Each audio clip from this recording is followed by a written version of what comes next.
नमस्कार दोस्तों, एक बार फिर से आपका ज्ञान सागर में स्वागत है। देखिए, इस वीडियो में हम लोग अंडरस्टैंडिंग इंडिया का सेट 2 देखेंगे। इससे पहले हम लोगों ने सेट 1 देखा था, जहाँ पर 100 प्रश्न देखे थे। ठीक है?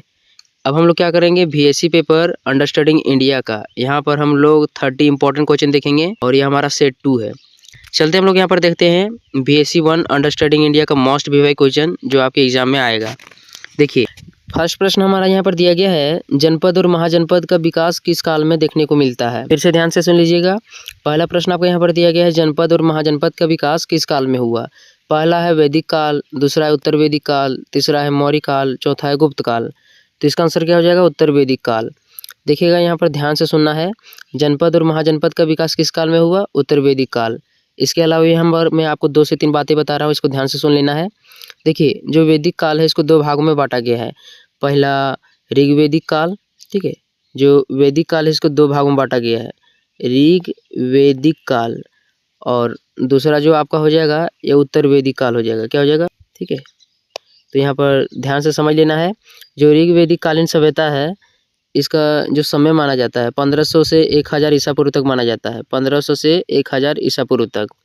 और उत्तर वैदिक काल जो सभ्यता है इसका जो विकास माना जाता है 1000 से लेकर के 600 ईस्वी तक माना जाता है। यहाँ पर आपको ध्यान में रखना है, वेद 4 है, टोटल वेद कितना? 4 वेद है, ऋग्वेद, सामवेद, यजुर्वेद, अथर्ववेद।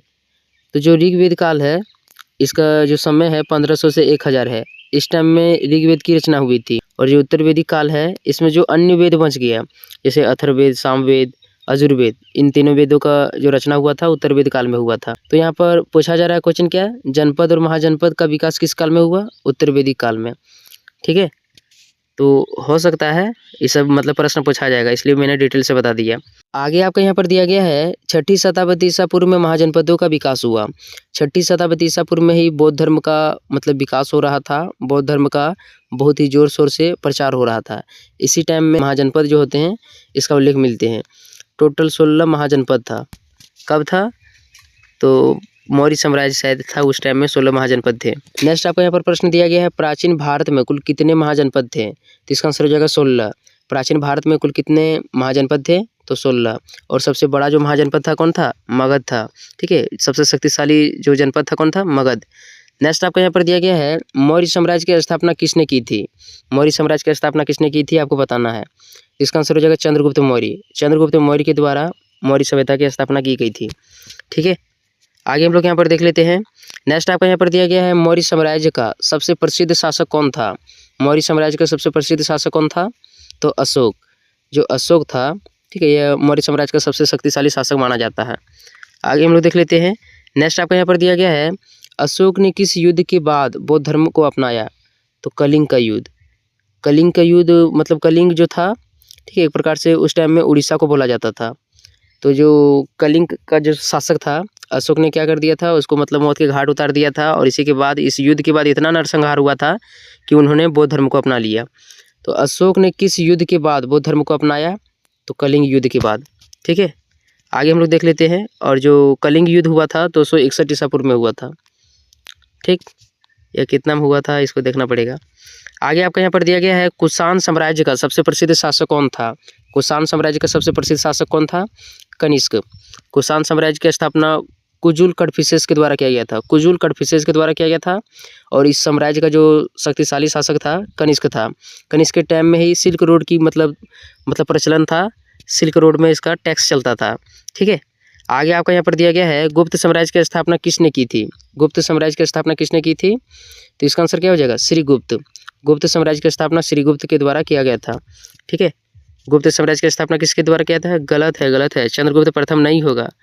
ठीक है, गुप्त साम्राज्य की स्थापना किसके द्वारा हुआ था? तो श्रीगुप्त। यहाँ पर आंसर गलत दिया गया है। आगे हम लोग यहाँ पर देख लेते हैं। नेक्स्ट आपको यहाँ पर दिया गया है, गुप्त काल को किस नाम से जाना जाता है? तो स्वर्ण युग। गुप्त काल को किस नाम से जाना जाता है? स्वर्ण युग के नाम से जाना जाता है, गोल्डन एज के नाम से जाना जाता है। आगे हम लोग देख लेते हैं। नेक्स्ट आपका यहाँ पर दिया गया है, समुद्रगुप्त को किस नाम से जाना जाता है? तो इसका आंसर क्या हो जाएगा? भारत का नेपोलियन। भारत का नेपोलियन बोला जाता है किसको? समुद्रगुप्त को। समुद्रगुप्त को ही सिक्का में बिना बजाते हुए देखा गया है। ठीक है, ऐसा मतलब सिक्का मिला है। तो जो समुद्रगुप्त है इसको किस नाम से जाना जाता है? भारत के नेपोलियन के नाम से जाना जाता है। इसे कविराज भी बोला जाता है, मतलब ये कवि प्रेमी था। ठीक है, आगे हम लोग देख लेते हैं। नेक्स्ट आपका यहाँ पर दिया गया है पल्लव साम्राज्य का केंद्र कहाँ था? तो इसका आंसर हो जाएगा तमिलनाडु। पल्लव साम्राज्य का केंद्र कहाँ था? तमिलनाडु था। ठीक, आगे देखिए। नेक्स्ट आपका यहाँ पर दिया गया है महाबलीपुरम मंदिर किस वंश से संबंधित था? महाबलीपुरम मंदिर जो था किस वंश से संबंधित था? इसका आंसर क्या हो जाएगा? इसका आंसर आपका हो जाएगा पल्लव वंश से। महाबलीपुरम जो मंदिर है किस वंश से संबंधित था? पल्लव वंश से। ठीक है, आगे हम लोग देख लेते हैं। नेक्स्ट आपके यहाँ पर दिया गया है चोल साम्राज्य का प्रसिद्ध शासक कौन था? चोल साम्राज्य का प्रसिद्ध शासक कौन था? राजा राज चोल। चोल साम्राज्य का प्रसिद्ध शासक कौन था? राजा राज चोल। नेक्स्ट आपके यहाँ पर दिया गया है चोल साम्राज्य किस क्षेत्र में विकसित हुआ था? तो इसका आंसर क्या हो जाएगा? दक्षिण भारत। जो चोल साम्राज्य था दक्षिण भारत में विकसित हुआ था। ठीक है, चोल साम्राज्य किस क्षेत्र में विकसित हुआ था? दक्षिण भारत में। आगे हम लोग देख लेते हैं। नेक्स्ट आपके यहाँ पर दिया गया है दिल्ली सल्तनत की स्थापना किसने की? तो इसका आंसर हो जाएगा कुतुबुद्दीन ऐबक। कुतुबुद्दीन ऐबक के द्वारा दिल्ली सल्तनत की स्थापना की गई थी। और कुतुबुद्दीन ऐबक का जो दास था इल्तुतमिश था। कौन था? इल्तुतमिश। ठीक है, इन सभी को ध्यान में आपको रखना है। और इल्तुतमिश का दास देखिएगा तो बलबन था। तो इस तरह से मतलब चल रहा है सिस्टम। दिल्ली सल्तनत की स्थापना किसने की थी? तो किसने की थी? कुतुबुद्दीन ऐबक ने। आगे हम लोग देख लेते हैं। नेक्स्ट आपको यहाँ पर दिया गया दिल्ली सल्तनत की पहली वंश कौन था? दिल्ली सल्तनत की पहली वंश कौन था? पहला वंश कौन था? यहाँ पर बताना है। तो इसका आंसर क्या हो जाएगा? गुलाम वंश हो जाएगा। दिल्ली सल्तनत का पहला वंश कौन था? गुलाम वंश। ठीक है, आगे देख लेते हैं हम लोग। नेक्स्ट आपको यहाँ पर दिया गया है मुगल साम्राज्य की स्थापना किसने की थी? तो इसका आंसर हो जाएगा बाबर।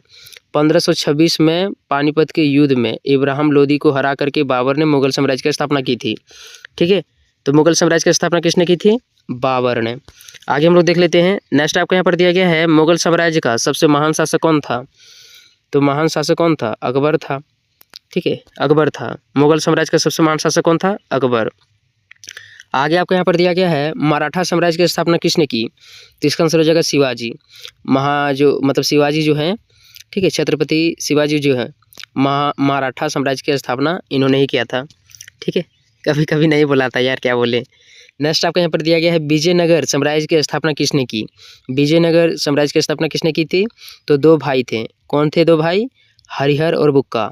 इन्हीं के द्वारा विजयनगर साम्राज्य की स्थापना की गई थी। किसके टाइम में की गई थी? तो औरंगजेब के टाइम में किया गया था।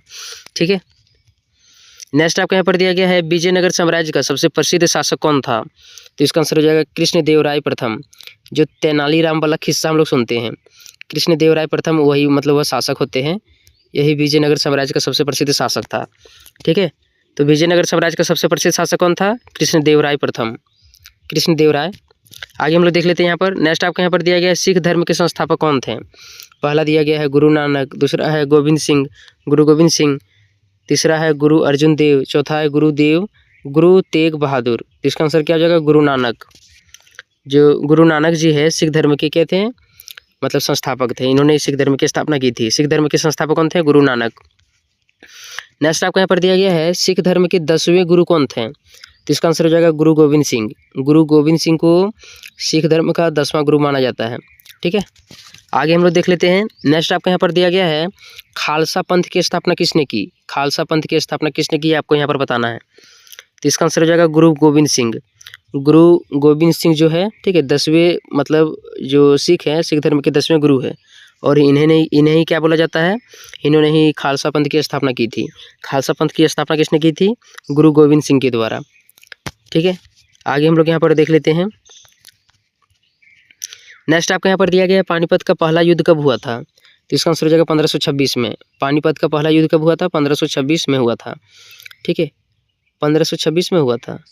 और इसी टाइम में जो था बाबर जो था इब्राहिम लोदी को हरा करके मुगल साम्राज्य की स्थापना किया था।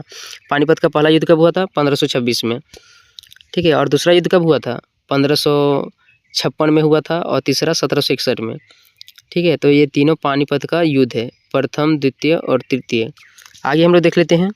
नेक्स्ट आपको यहाँ पर दिया गया है पानीपत का पहला युद्ध किसके बीच में हुआ था? तो इसका आंसर हो जाएगा बाबर और इब्राहिम लोदी। पानीपत का पहला युद्ध किसके बीच में हुआ था? बाबर और इब्राहिम लोदी के बीच में हुआ था। ठीक है, बाबर और इब्राहिम लोदी।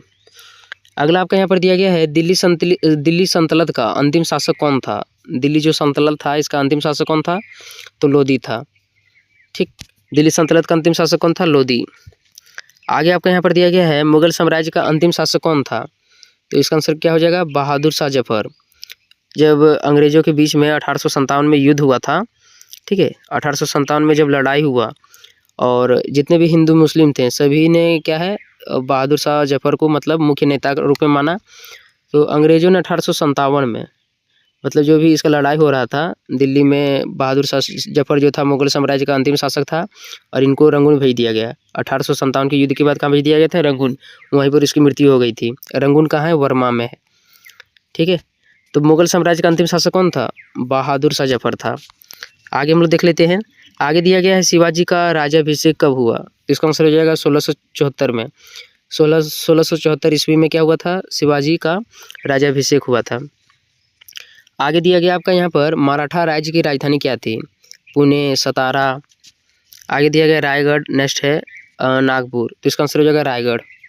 मराठा साम्राज्य का जो था इसकी राजधानी कहाँ थी? रायगढ़ थी, ठीक है। ध्यान से यहाँ पर पढ़ लेना है, छोटा कर दे रहे हैं। मराठा साम्राज्य की राजधानी कहाँ थी? तो रायगढ़ थी, ठीक है। आगे देख लेते हैं हम लोग। लास्ट क्वेश्चन आपका यहाँ पर बनेगा विजयनगर साम्राज्य की राजधानी क्या थी? तो इसका आंसर हो जाएगा हम्पी। विजयनगर साम्राज्य की राजधानी क्या थी? हम्पी थी। यहाँ पर जितने भी क्वेश्चन बताए गए सभी इंपॉर्टेंट है और लगभग 2-4 क्वेश्चन तो आपको एकदम फिक्स से भिड़ जाएगा, ठीक है। तो सभी को पढ़ लीजिएगा अच्छी तरह से। मिलते हैं सेट 3 में, तब तक के लिए धन्यवाद।